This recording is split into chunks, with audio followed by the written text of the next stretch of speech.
Monsoon season में सामान्य से कम बरसात के बाद अब पोस्ट मानसून सीजन में भी बरसात की कमी का सिलसिला बना हुआ है। पोस्ट मानसून सीजन में अब तक यानी कि 1 से 12 अक्टूबर तक देश भर में औसत के मुकाबले 9% कम बरसात हुई है। मौसम विभाग के मुताबिक इस दौरान देश भर में सिर्फ 36 मिलीमीटर बारिश दर्ज की गई है, जबकि सामान्य तौर पर 39.3 मिलीमीटर बरसात होती है। मध्य और दक्षिण भारत में बरसात में सबसे ज़्यादा कमी दर्ज की गई है। बरसात की कमी की वजह से रबी की खेती प्रभावित होने की आशंकाएं अब जताई जा रही हैं।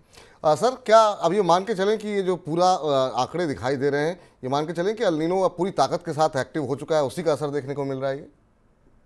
बिल्कुल, पोस्ट मानसून रेन के जो आंकड़े आए हैं वो ये बता रहे हैं कि जो स्थिति हमने मानसून के विदा होते समय देखी थी, यानी अगस्त के बाद से देखी थी, वो परिस्थिति लगभग बनती दिखाई दे रही है।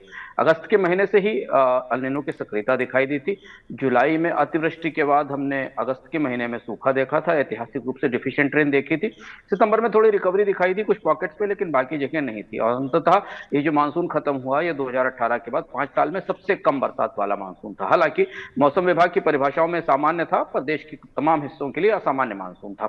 अब यहां से जो आंकड़े मिलते हैं वो ये दिख रहे हैं कि एल नीनो के असर के कारण जो वातावरण में तापमान में बढ़ोतरी हो रही है और उससे अब नमी की चुनौती बढ़ती दिख रही है। कल भी परसों भी हमने अपने कार्यक्रम में बताया था कि दक्षिण भारत के हिस्सों में रिजर्वायर में पानी भी कम है, वहां पोस्ट मानसून रेन भी कम है, और इसलिए वहां जो रबी की बुवाई के को लेकर चुनौतियां हैं वो आने वाले समय में बढ़ेंगी।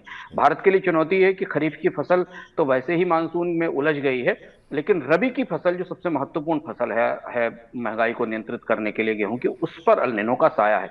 और जो मौसम विभाग के आकलन है और दुनिया के पर्यावरण के आकलन है, उस हिसाब से मानसून का एल नीनो का जो पीक सीजन है, सबसे बड़ा असर है, वो नवंबर से लेकर फरवरी तक रह सकता है। और यही वो समय है जब भारत में रबी की फसल की बुवाई और हार्वेस्ट आती है।